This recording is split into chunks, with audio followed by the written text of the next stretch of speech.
Hello, friends. My name is David Trotter. I'm your transformation coach and the host of the Inspiration Rising podcast. I want to ask you a question today. Is there something in your life right now that you don't like? Let me say that again. Is there something in your life right now that you don't like? Could be anything, right? But I started capturing some of these areas that I thought you might resonate with. One, maybe you don't enjoy your job right now. I know a lot of people struggle with that. Maybe you're just feeling like, just, pays the bills, but it's not resonating with my purpose or passion. It doesn't feel like I'm excited to get up on Monday morning. Maybe it's your job. You're just not liking it. Maybe you don't like the people that you work with, or maybe it's your health. Maybe you're feeling like, I'm just not feeling like I'm in a good place with my health. I got these pains, these aches. I'm feeling not very physically fit. I'm feeling sick, whatever it might be. Maybe it's that. Or maybe it's your marriage, partnership, the people, the one that you're living with or connected with. Maybe you're feeling like, things just aren't where they used to be. The spark's not there. We're just not enjoying each other. Or maybe it's friendships. Maybe that's an area you're feeling like, just not enjoying that area of my life. Or maybe it's even your home, the physical place where you live. Maybe you're feeling like, this place is a disaster, or I don't know how to decorate it. Or maybe you go, I don't want to live here anymore. I don't want to live in this place that's so snowy or rainy or sunny or whatever it is that you don't like about it. Well, my advice to you is real simple today.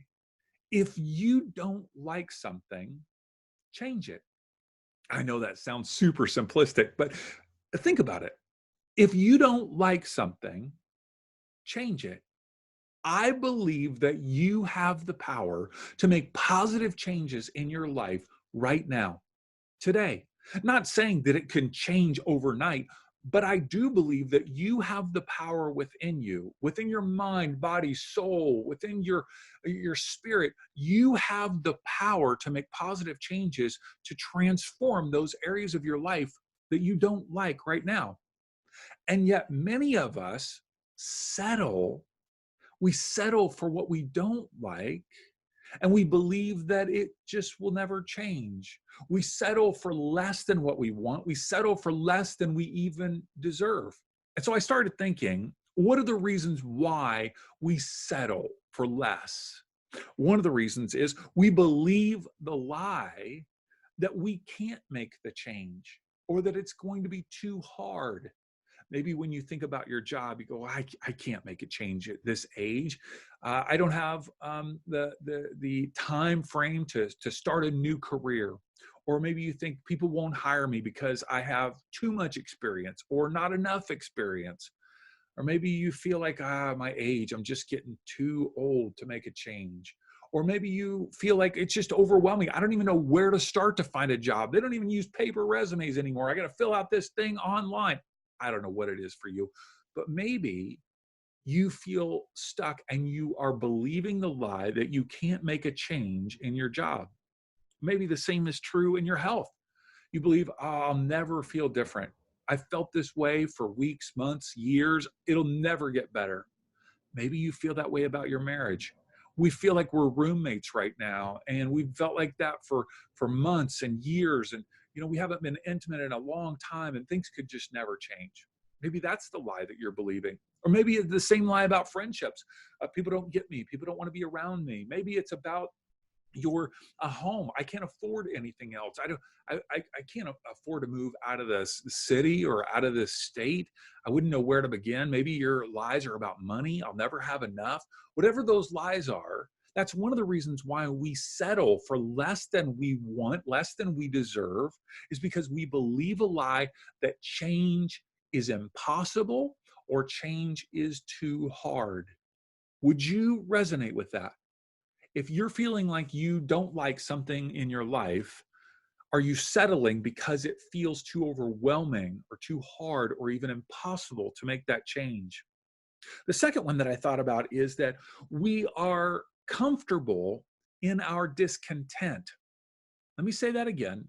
One of the reasons why we settle for less is that we are comfortable in our discontent. Meaning, if you don't like something in your life, it can actually be a comfortable place, a comforting place to be discontent about it. If you don't like your job, you may be complaining about your job, and it's more fun. You get more attention, you get a hit in some way off of the complaining, more so than if you actually went and found a different job or found a way to enjoy the job that you had.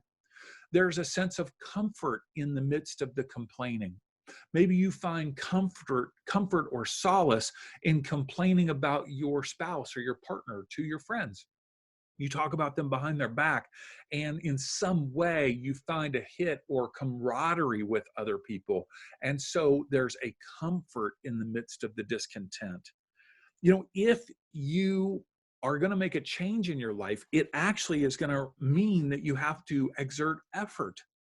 And if we exert effort, sometimes that can feel uncomfortable. And so we'd rather stay in that zone of comfort rather than exerting effort and be uncomfortable in the midst of changing to get what we really want. If I'm going to make a change in my life, I have to take ownership of my life. That means that I can't just be sitting back and allowing the world to come at me. I need to get up off the couch and take ownership of my life and start to make some changes. That can be hard sometimes, right? It can feel a bit overwhelming. And so we can be content in the midst of our discomfort. Another reason why we can be comfortable in the midst of this is that I might have to have some challenging conversations. If I have allowed people in my life to treat me a certain way, or if I've participated in ways that have been not healthy, right? An unhealthy relationship, whether it's in the workplace, at home, maybe there's codependence involved. It might require me having to make some changes by having some difficult conversations, by maybe setting some boundaries. So we go, oh man, it's going to be painful. And so we're comfortable in our discontent. We're more comfortable staying there, disliking the situation rather than being a bit uncomfortable in order to make the change to get what we really want in life. A third reason why I started thinking that we settle in our lives is that we just don't know where to start, right? We go, well, I want to make this change in my job. I want to make this change in my relationships or my health or whatever, but it's just overwhelming. Like I wouldn't even know where to start. There are a million books, there are a million courses, there's a million ways to do different things. And so it can feel overwhelming, even saying, I don't know where to get started. It would be like me saying, okay, I want you to drive from wherever you are right now to New York City, but you don't get a phone with Google Maps or Waze. You don't get any pieces of paper maps. You don't even get road signs. You got to just figure it out how to get to New York City from where you are. It can feel that way sometimes, right? It can feel so overwhelming to make a change in our life, to actually change something from what we don't like to something that we do like. It can feel like, oh my gosh, this is going to be so overwhelming. I don't even know where to start. And yet I believe there's one word that breaks through all of these barriers and will empower you to launch your life. It's this word. The word is intention. If you and I are intentional about that area of our life that we don't like, we can see positive changes. But we have to be intentional on an ongoing basis. It doesn't mean that we're intentional once or twice and then we give up and we go, oh, well, that didn't work, right? That would be like me walking to the gym and working out twice a year and going, why am I not getting stronger? Why am I not getting physically fit? Okay, it requires us being intentional on an ongoing basis. Now, for me, the living an intentional life is so important. And my life is not perfect. There are areas of my life that I don't like. And I have, I wrestle with being stuck and going, okay, how do I increase intention in that area of my life? I have found that there are 5 questions that help me become intentional on a regular basis. We teach these questions in our Launch Your Life coaching program. The questions are, who am I? That's the foundation of my life. It's my identity. It's my true identity. Who am I is not rooted in where I live, the clothes that I wear, the home that I reside in. Who am I is not built upon my job or my titles or my education. It's deeper than that. The foundation of my life, my true identity, it's connected through my divine imprint, my wiring, my strengths, my story. All of these things combine to be my true identity. Who am I?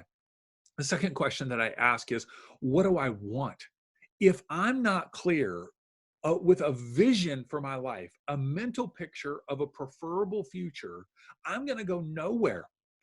I have to have a vision of what I want to see in that particular area of my life. If you start off going, well, I want to have a new job, you've got to have a vision of what you want. Otherwise, you're just going to be floundering trying to find anything, right? With a vision, a clear mental picture of a preferable future, you're going to have a destination in mind. It would be like launching a spaceship up into the galaxies and going, I don't know where we're going. We're just going for a Sunday drive. No. You've got to have a destination in mind. So who am I? What do I want? Third is, what truths will keep me focused? You know, these lies that we are prone to believe about ourselves and others and the world in general, these lies have to be harnessed and replaced with truths that will keep me on track as I move forward. The fourth question is, how will I take action? Who am I? What do I want? What truths will keep me focused? And how will I take action? So if I've got a mental picture for a preferable future, a vision, I've got to know, what are my action steps? What are my goals that I'm shooting for in order to see that vision come to fruition? I can't just have a big vision for my life and not know how to take action. I've got to take action with intention each and every day in order to reach my goals, and in order for my goals to help me see my vision come to fruition. And the fifth question is, who will walk with me? Who am I? What do I want? What truths will keep me focused? How will I take action? And who will walk with me? Who is going to jump into the cockpit of your life? If you're going to take your life to the next level, who are those people that are going to be with you, walk with you, encourage you, and cheer you on each step of the way? I generally find that there's two groups of people that I want walking with me, jumping in that proverbial, that kind of metaphorical cockpit of life. One is somebody who knows what I want to do, somebody who is a solid, experienced coach, a guide, a teacher, somebody who's been where I want to go and can help guide me every step of the way. The second is, I just need a cheerleader. They may not know anything about where I'm going or what I'm doing, but man, if they can just cheer me on and be with me in that journey, it feels so good. So for me, those 5 questions, we teach these 5 questions in the Launch Your Life program. Those are the 5 things that help me be intentional. They help me break through these things, these reasons why we settle for what we don't like. So when I tell you, if you don't like something, change it, I don't assume that it's going to change on the spot, right? It's not going to be a snap of the fingers and bam, you're there. It requires a level of intention in your life. Now, you can do that in a lot of different ways. There are a lot of different programs, a lot of different books, a lot of different things. You may have the ability to do that right now, writing down goals. That's all great. I don't care how you do it. I love helping people develop intention in their life, but if you find somebody else or another program or another book, whatever it might be, go for it. I'm cheering you on to develop that level of intention in your life so that when you recognize, I'm not really liking this part of my life, I want to change it. Great. Get intentional about it. And if you're intentional about it, you will begin to see changes in that area of your life. You have the power. You absolutely do. I believe it without a shadow of a doubt that you have the power to make positive changes in your life, but you must be intentional. Now, I want to invite you to join me for the next session of the Launch Your Life online course and coaching experience. It begins January 15, 2020, and it's designed to help you get unstuck, clarify your goals, and take your life to the next level. If you have any area of your life where you're feeling dissatisfied, you don't like it, you're feeling overwhelmed, you're feeling discontent, you're feeling stuck, I want to help you get unstuck and take your life to the next level. I want to help you develop that plan to be intentional, to break through these barriers in order to get the life that you truly deserve. If you want to learn more about the program, I want to invite you to go to insporising.com/launch. That's insporising.com/launch. And we start the program, this next session, on January 15th, 2020. It's limited to 20 students because I want to walk with you and help you get the breakthrough that you truly desire, that you truly need in your life. Check it out, insporising.com/launch.